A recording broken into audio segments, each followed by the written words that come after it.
Well, or even just like lint rollers and whatever. Blinking balls and random squeezy things things. that you buy. So anyhow, Yeah. All right. Well, so Josh, if engineering were bacon, you would be the porkiest pork belly that ever went squish in the mud. Welcome to Engineer vs. Designer, The podcast. for product designers, engineers, and anyone who likes primitive geometry and pastel green and purple. Like me. My name is Josh, mechanical engineer, SolidSpec.com. My name is Adam, industrial designer of CADJunkie.com. Each week's show is sliced into 3 halves.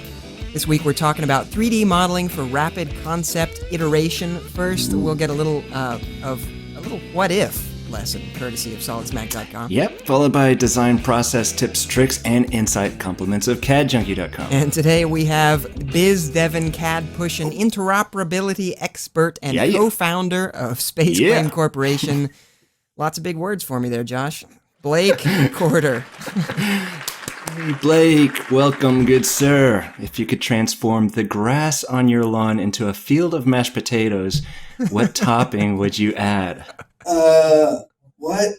My downstairs neighbors have chickens. They're into the whole urban chicken thing, and the grass on my lawn is just disgusting. But with mashed potatoes, I like butter and bacon and butter your bacon. Fatty things. All right, thanks, Blake. Sit tight. We'll be hearing more from you as the show goes on. Speaking of problematic lawn care techniques, Josh Mings of SolidSmack.com chopped down our ignorance with the industrial riding lawnmower of knowledge. What have you got for us this week? This week's Solid Smack update is brought to you by Siemens PLM. Download a 45-day free trial of Solid Edge and find out why synchronous technology is going to make your life easier. Head over to solidedge.com. Download that free trial. First, if you haven't already, you need to submit your entry to the absurd iPhone accessory design challenge. Do it. You have 1 week left. 1 week. It ends on the 26th, and you could win a MakerBot replicator. Head over to EngineerVsDesigner.com for all the juicy details. Yep. Today, we're doing a few what-ifs. What? What if this, what if that, that whole thing. Sounds exciting, I think. Yep. Okay, so Adam, what if you could design something that actually worked without an engineer? What? Come on, man.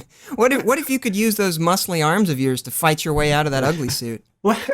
Hey, I don't think that's fair. I got this ugly suit on sale. Appropriate. I'll have you know. That is appropriate. Cheap, ugly suit for a cheap shot. What if it wasn't on sale? Then I would have to pay premium price for an ugly suit. High-end ugly suit. Nice. Lady Gaga ugly suit? What if you had to pay premium price for that peg leg of yours? I don't have a peg leg. It looks like peg leg. It's not one. What is that? It's like mahogany It's or a something? walking stick. Cedar? It's a walking stick that I attach to my leg. Termites won't get that. No. I don't have termites. Yeah. What if you did?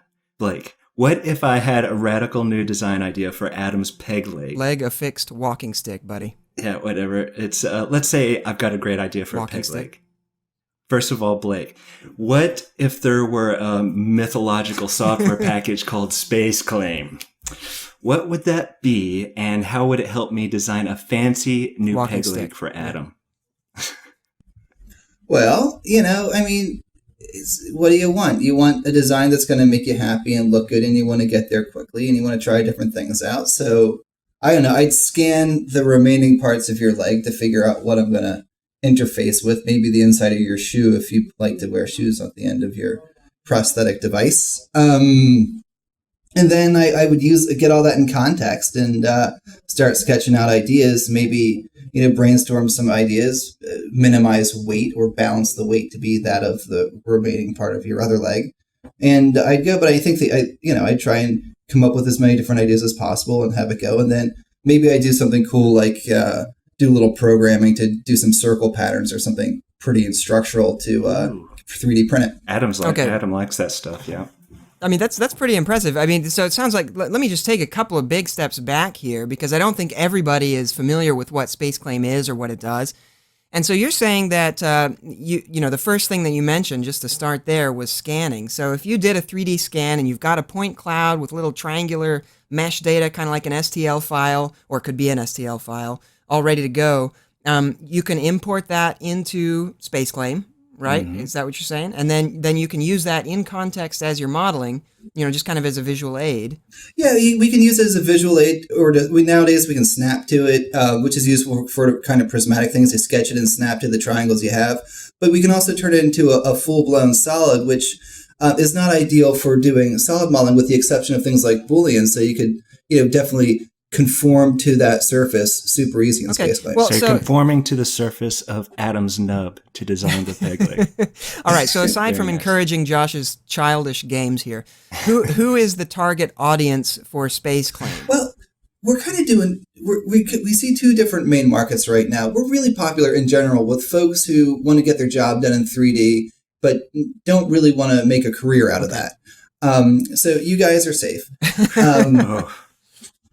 But we're really popular with simulation users who want to play around with different concepts and edit CAD parts without having to learn the in-house CAD system. And with engineers doing sort of concept modeling, with sales engineers mocking things up in front of their customers for design reviews, where you don't want to have to risk having rebuild errors in front of, your boss and your colleagues or your customers. And so that's sort of one market for us, but that's very much used in larger accounts, usually complementary to workflows surrounding traditional feature-based CAD systems.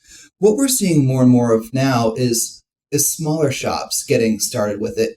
The uptick in the economy is causing manufacturers to hire, and there are guys who have machine shops, and they need to bring 3 new guys in, and they have a couple seats of, you name your CAD system, a seat or two of SolidWorks, seat or two of Pro E, CATIA. Those are all very common, but they're going to hire some new folks, and they have enough training to go through already. They don't want to have to send them to a week or 3 of CAD training. And with SpaceClaim, they can learn on their own. And often these guys, if you talk to the owner of a machine shop, typically they have a really huge capital investment in their equipment and they want to keep it running. And so the CAD work isn't really highly value-added work. It's a means to, getting the parts made.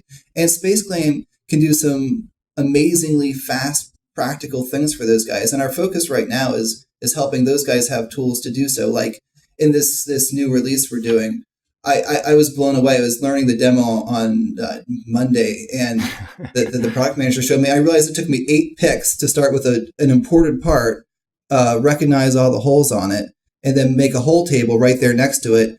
And in another click or two, I could print it out. And if I needed to make that part, I could just print that out and clip it onto the digital readout of my milling machine and get it done. But in less than a minute, I went from a dumb solid to a whole table that I could use to cut metal. Nice. And that's the type of practical solution that we're delivering for folks in that part of the market. Nice. Very nice. Now, I'm going to give you a chance to pretend to be diplomatic here. Is SpaceClaim meant to replace my existing CAD system, like Inventor, SolidWorks, Creo, CATIA, and X-Run, all those guys? Or is it meant to work as a complement to those? Wink, wink. Answer carefully. Well, I'll tell you, when I buy things for myself, I like to have things that will work with each other, but are really good at certain things on their own. And in the past, there's been this idea that everyone needs to sort of standardize and use one tool. And that was true because interoperability was a big problem, mostly because feature modelers were incompatible with each other from sort of a logical, the features themselves didn't translate well. So that used to be the problem, but one of the beautiful things about direct modeling is it's no longer the case, and you can mix and match tools a lot more freely. And I think that's an important asset. So the question is SpaceClaim going to help you do your job? And I'll also say that there was a time in my life when I had pretty much mastered Pro Engineer. There's a time in my life when I pretty much mastered SolidWorks, and the feeling of being able to use one of those tools really, really well is it's an incredibly powerful feeling. And I wouldn't want to take that away from anybody. And there are still things that SpaceClaim can't do and those tools can do. And that's really important. And we're not trying to replace that. What we are trying to do is get more people involved. That's great. You're trying to augment that workflow, give people more possibilities, more options, more ways of working with their data. It's great. So you mentioned SpaceClaim having some advantages, distinct advantages over traditional CAD systems, and maybe some areas where it's not as strong. What makes SpaceClaim great, and why would I want to buy that in addition to or even in lieu of a conventional CAD system? Probably the coolest thing about Space Claim is how fast it is. It doesn't take long to get to know it. And once you know it, you can get things done incredibly fast. And I really like that about it. Our customers, most of our customers learn Space Claim without any formal training. So we're obviously very easy to use and learn. And that's incredible. Not having interoperability problems is a really big deal. We can work with pretty much every CAD system out there. And being able to take data from anywhere and work with it is also incredibly important. So those are some of the really distinctive things. I'd say that the areas where we haven't focused direct modeling on yet, because currently, they're well served with feature modeling, is things like creating highly configurable designs. They're driven from just a few parameters to completely redesign big assemblies. That currently is the space of feature modeling and doing that type of thing with really complex surfaces and the type of industrial design, Adam, that I know that you do a lot of. That's still better handled in a feature-based modeler. And a big part of what we do is show people the power of direct modeling and what it can do for them. But it's important that we also sell a product that gets people's job done. So we have to be very clear on describing the jobs where we think Space Claim. Well, and I think the great advantage of what you're talking about is that interoperability thing. Space Claim by itself, I might not use or not be able to use for my primary CAD system, but it definitely is an extremely valuable second tool in addition to my other tool, whatever it is. So definitely agree with you there. Yeah, there are a surprising number of people who do both, and I think we like to think of, are you the type of person who would do this or who wouldn't? But the reality is that most of us are using a lot of different tools, and it's very common to see someone use both. It's not just one tool. So back to the important stuff here. What if Adam could ride a three-legged horse with a lisp to the store to buy a printer that could print a peg leg for himself and the three-legged horse? Possible? Okay. All right.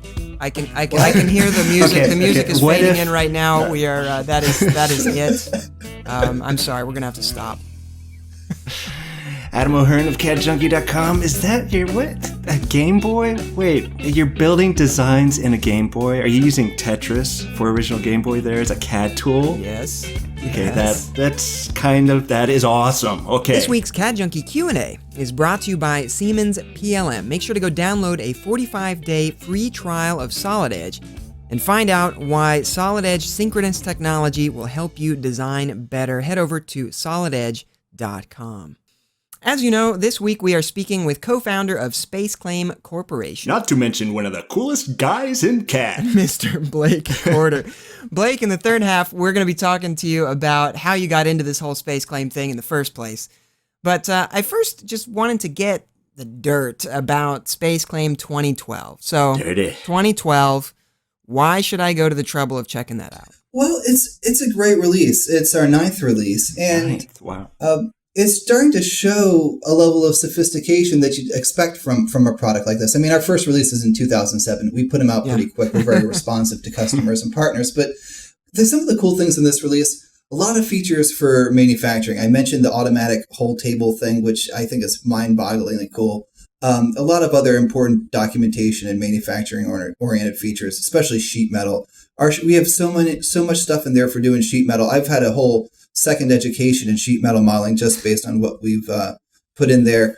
And then there's something else that is incredibly cool, which is one of our mathematicians figured out that in SketchUp files, which are normally made out of chunky faceted geometry, in many ways like an STL file, actually has some extra data that we can use as a hint to figure out the underlying smooth surfaces that sort of would have been there if SketchUp had, smooth surfaces in it.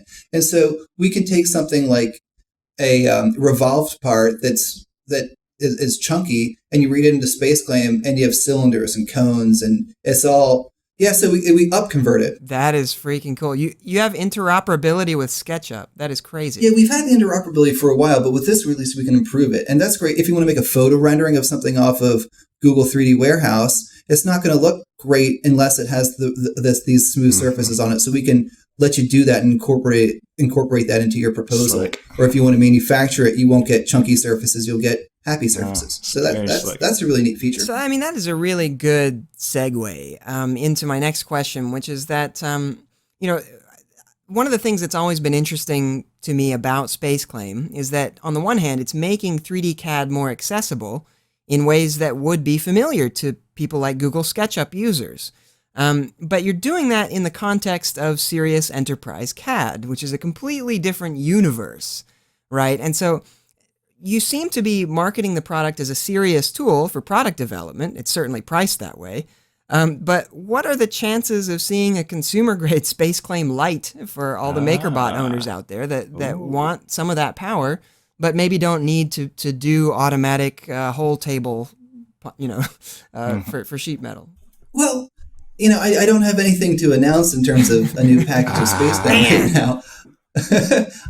Come on. But, at the same time,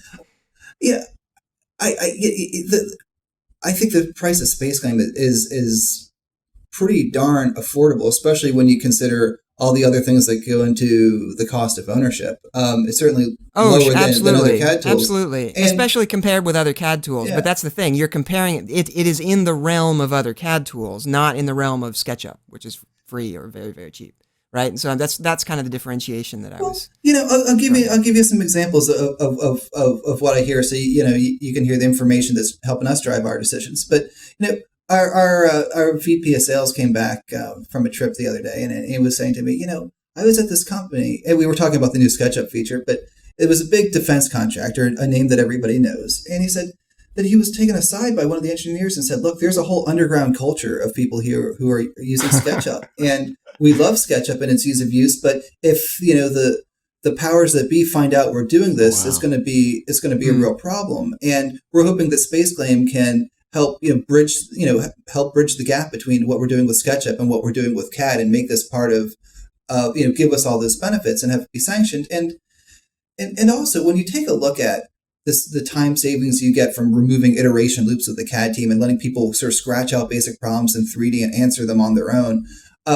And we have customers who have lean product development processes and Six Sigma and really measure the impact of tools before they bring them in and test it. Engineers will put spreadsheets together that say, hey, this is our savings or return on investment we expect to get with Space Claim. And usually the problem we have is that the return on investment number looks like a month or two, and no one believes them. So that Too good to be it's true. a really fun problem to have. Yeah. So certainly, I'd love to see the type of technology in Space Claim at a really low price point and everyone in the world to use it. But and maybe someday we'll get there. But right now, I can tell you that we're making a really economical tool, a really amazingly affordable tool for big companies and for small shops and folks who are really budget conscious. It's so much more practical than adding a heavy duty CAD system in these use cases where Space Claim. Well, I would throw out there, as I mentioned earlier, like I for example, in my own work, I have a lot of trouble using Rhino. A lot of designers love Rhino. I cannot make it work for me. And on the other hand, I've also tried to use something like Space Claim, and I found it was a little bit limiting. But if you put those two things together, then it's actually an extremely powerful combination. They work really well together.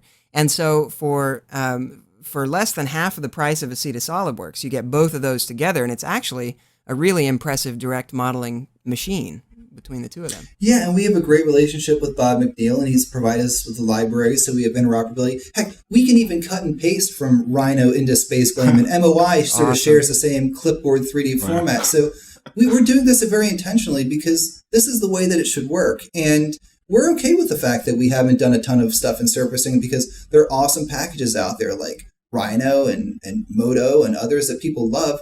And we want people to keep loving those tools, right? We just think that there are problems that people haven't solved, and we'd like to be the first to solve them. So that's how we see it. I love it. If a Space Claim were a song, Blake, what would that song be?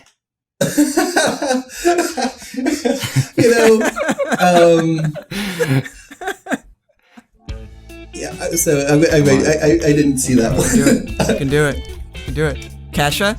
Kasha? It's funny. The first thing that came to mind is would it be like Katy Perry? Chocolate and Cheese was what came to mind actually, but that's an album, not a song. Chocolate. I feel tingles running up and down my legs right now. You mean your peg legs? That's very clever, Josh. Walking stick. Right on.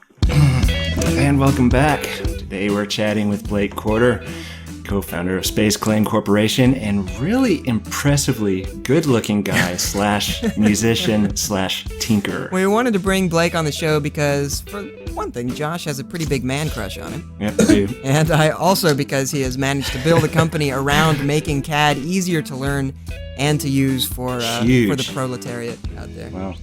All of a sudden, I feel a lot less comfortable. As you should. Blake, you've been involved in a lot of different aspects of the CAD industry. My goodness, you actually graduated mechanical engineering from Princeton. What led you down the path to mechanical engineering and then got you into the software game? I grew up making things, and I kind of wanted to do more of that. It seemed very natural. When I was trying to figure out what I want to major in college, there are three things that I really liked. I really liked math. I really liked spending time in the machine shop. And I really liked computer graphics and working on the SGIs. In those days, this is before GL was OpenGL and programming in 3D. Wow. And math, I got disgusted with math when in real analysis. I thought constructing the reals was no fun, and I was worried that more math would just be like that. And so I ended up working for a mechanical engineering professor, a great guy by the name of Dan Nosenchuk, who had some really inspiring ideas about changing the curriculum. And I helped the department buy its first CNC milling machine, and this is in the early 90s. And I brought in ProEngineer. And I thought ProEngineer was the coolest thing I'd ever seen. And the CNC mill was awesome. So I pretty much spent my junior and senior year in the machine shop working with that stuff. And when it came time to look for a job, I called the guy at PTC who sold us ProEngineer, and I didn't know about things like referral bonuses in those days, and PTC was hiring like 4 people a week in those days, so that was the only job I applied for. So you were with PTC, makers of ProEngineer and now Creo for quite a bit. What was that like, and why did you end up moving along, parting ways? I loved the time I spent at PTC. I started as a sales engineer. I didn't even know what the job would be. And just the type of training they provided and helping understand the business context of engineering was wonderful. And then I had a number of great experiences there. I was able to move fairly early on into product management. And I worked with people like Mike Campbell, who is still one of the greatest advocates for 3D and solid modeling that I've ever met, and someone who I really admire. And I think about how he would say things every day. And I worked for some time for Brian Shepard, who was very, very, he was tough, but very fair and really helped me learn to focus. And I absolutely love that company and the folks there. I was just thinking in 2 months, it will have been 10 years since I left. So it's been some time, and I'm sure the company's changed quite a bit. I left PTC because I wanted to explore the new ideas in CAD. I mean, everyone knew the problem with Pro E and SolidWorks, that feature modeling, although incredibly powerful, was incredibly cumbersome. And everyone talked about all the problems that it had, rebuild errors, interoperability problems, but no one was really talking about solutions. And I didn't really have an answer. I figured, well, I'm not the brightest guy in the world, but I'm going to start working on this problem and see where I get. And I ended up bringing in a buddy of mine, David Taylor, who became the software guy, and I became sort of the sales and marketing guy. And together we built this prototype. And then Mike Payne liked it, and he got on the team. And next thing you knew, we had some real money, and we're making a product. So that's how all that went. Okay, so this is Space Claim that you're talking about starting, and that was it's like established in 2005. Or was it 2007? Well, did you say? I left PTC in 2002 and spent a year hanging out in nightclubs, playing the banjo and chasing girls, frankly. All right. and doing some consulting to pay the bills. From product management and business development to banjo playing. Well, I started PTC 6 days after I graduated from school, so I felt like I deserved a little break. But I started doing some consulting and started networking and meeting people and trying to talk to VCs and find like-minded people. That's kind of what I was doing then. And then I formed a company with David Taylor once David left PTC, and we made a prototype. So that must have been he must have left in around 2003. Then by 2005, we got Mike involved, and that's when we were funded in October of 2005 with enough to start hiring and building a real company. And that's when SpaceClaim Corporation was founded. Yeah, so I mean, and SpaceClaim has always been positioned as a pure direct modeling app. It abandons parameters, constraints, and features of all kinds completely. Cold turkey. What convinced you that that was the way to go, and that there wasn't some? Is there no middle ground, man? Well, that was Mike's influence, and when David and I made this prototype, it didn't have features in it the way another tool did, but we did take advantage of some history. And I thought Mike was nuts at the time, but he wanted to have he wanted all that technology to work on dumb solids, and he kind of took our prototype and turned it inside out, having the tools to do on-the-fly feature recognition to accomplish what we did rather than sort of storing more data. And that's probably as much as I can say about that. But it was definitely a harder road doing it all directly on dumb geometry. And it was also, I think, the right decision because but direct modeling wasn't new. I mean, what magic was this man? What were you guys doing? In hindsight, that's obvious. It wasn't obvious at the time when you're trying to solve real problems. It sort of, that's what we ended up working out, and it turns out that was similar as sort of some of the style modelers that existed before feature-based modeling. But in hindsight, I think it's pretty clear what we've done is we've taken some existing ideas and refined them significantly in the same sense that SolidWorks didn't invent feature-based modeling, PTC did, but SolidWorks refined it and packaged it in a way that their customer base is probably an order of magnitude larger than PTC's for solid modeling. And that's a big part of creating a business that works. And, when I talk about some of these tools and capabilities we're putting in, it's not like with every release, every feature has to create a revolution in CAD. It's that you have to find out what people want and package them and give them tools in such a way that it really does that job. Man. And I think that's the magic that makes us go. You are speaking my language, brother. That is something I've wanted to hear a long time. There are so many CAD systems out there that everybody wants to add the newest, latest technology, but not fix the problems with the existing technology. And I think that might be the most exciting thing to me about what SpaceClaim is doing. Now, another question: just about everybody is getting into the app game. You showed you've been showing off some multi-touch in SpaceClaim, and actually, I think SpaceClaim might be the only application that can manipulate 3D geometry with your nubs. So, are you guys interested in app development as well, or are you kind of sticking with the desktop game? Well, right now we are a desktop application. There are always new things that can come out. I mean, my personal opinion on this stuff is that it's important to provide people tools that do the job. And there are always going to be trends and shifts in platform. And the cloud's exciting for some reasons and not exciting for others. And the same thing could be said for mobile and apps. And if I were starting a company today, there's a pretty good chance that I couldn't get that company funded without doing it without having a cloud story or an app story or something like that. And that's probably reasonable. But when we got started, we the right thing to do is to do it on Microsoft with .NET. It's an incredible platform for development. It's been very flexible for us. It's been very productive for us, and I think that's the right way to go. So I don't think what's going to make a big difference at the end of the day in CAD and in product development are these incremental changes in platforms. I think it's the nature of the tools and the job the tools can do and how they help you do your job. And it's always going to be on the latest shiny device. Someone's always going to do that. But I like to have a more practical, deeper solution to folks' problems. Good stuff. Well, okay, so your dad, he's a filmmaker, first of all. He creates these crazy kinematic sculptures also. Your mom's a writer. You've told us you actually design and build lots of stuff also. And he plays a mean banjo as well, as you mentioned. Yeah. So what, tell us more about this. Yeah, I lucked out in the whole, choosing your parents game or however that works. Well done. I've got, my mother's a very creative person. She's a writer, and she's had some best-selling novels, and my father's had some Emmy award-winning films, mainly documentaries and that kind of thing. But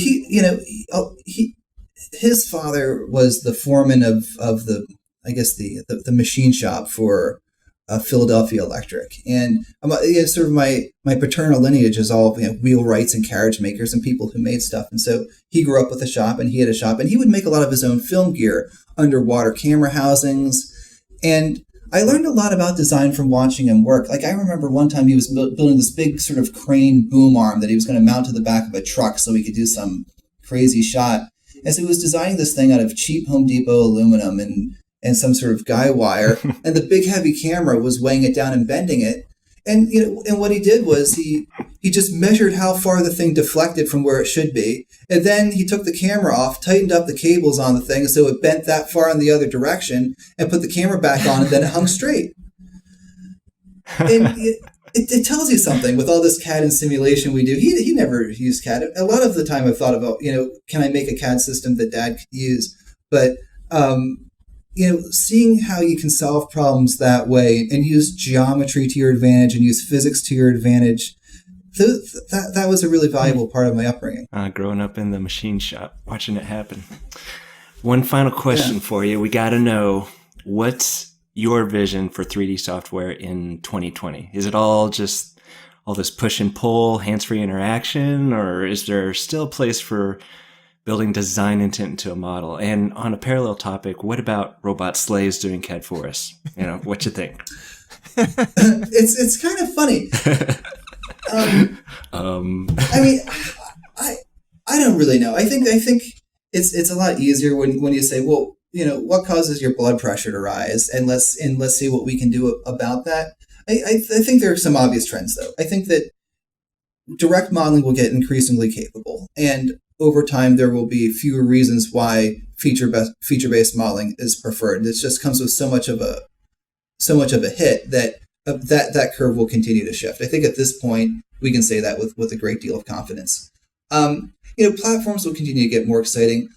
I think there are going to be a lot more opportunities in collaboration, and I think it's worth keeping an eye on some of the trends in global manufacturing and how that works. I mean, I know that you're, Josh, affiliated with GrabCAD, and that's obviously not a CAD system, but this idea of having resources who are available to help you engineer something and being able to find an expert for the type of problem you're working on is incredibly attractive. And I don't know what's exactly happening there, but one of the things I've noticed when I've put parts up on GrabCAD, one of the first things that happens is people who like the design download it and create renderings of it and put them back up. And that's a behavior I've never really seen before, and I can't think of a parallel, showing props by rendering someone's design for them. But I think that speaks to something that's going on in the culture of design and engineering that is worth tapping into. So it's like mixtapes. It's like where people download somebody's music illegally and then re-upload it to YouTube, but they tweak it in some way or put different songs together or different things like that, right? Yeah, and mixing and matching IP is going to, and IP issues in 3D are going to become a bigger part of the conversation. Tom at Geomagic has been doing a blog series on that I think is well worth reading, because I think that CAD models are going to get in the type of copyright battles that we've seen the entertainment industry work through. And I don't expect that to be as much of an issue for manufacturing as it is for those guys, because I think there's so much more value added in product development. But these are some of the trends that I've got my eye on for sure. But in terms of really sort of the CAD we use to get the job done, I do think that we're going to get there with direct modeling. And things always happen. Blake, there's so much more stuff that I want to ask you about, but sadly we are out of time. Now, having you on the show has been even better than that time Josh showed me how to breathe fire with a propane torch and a can of Ready Whip. Thanks for being on the show with us today. Oh, thanks so much for having me, guys. It's a real pleasure talking to y'all. Yes, if you would like to send soft packets of Ready Whip and matches to EVDHQ, please address them to Josh. Please include some Vaseline and Q-tips with that thing that Josh just said.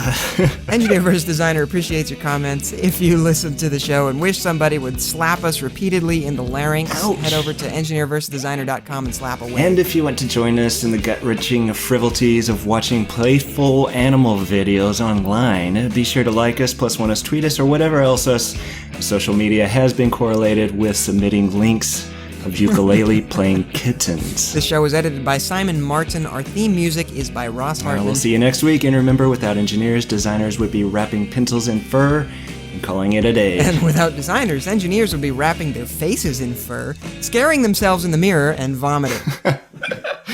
Fur beast. Furball. A production of EBD Media.